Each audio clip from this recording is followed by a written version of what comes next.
hari ini kita mau live lagi dengan produk-produk kita yang terbaru. Buat kalian yang mau beli silahkan check out sekarang. Ada pertanyaan lagi nih Kak, produknya udah trusted belum?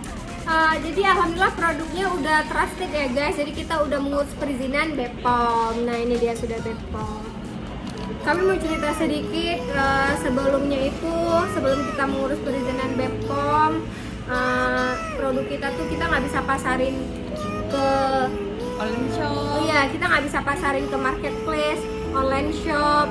Nggak bisa kita sebarluaskan. Iya benar, karena kan kita udah tahu ya kalau misalnya kita mau sebarluaskan itu kita harus ada izin dari BPOM gitu. Nah, jadi dengan kita udah urus BPOM, nah produk kita ini punya keuntungan, punya 7 keuntungan. Yang pertama, jaminan keamanan produk, meningkatkan kredibilitas produk. Nah, kemudian itu bisa memperluas pasar. Jadi kita bisa jualin produk kita ke seluruh Indonesia.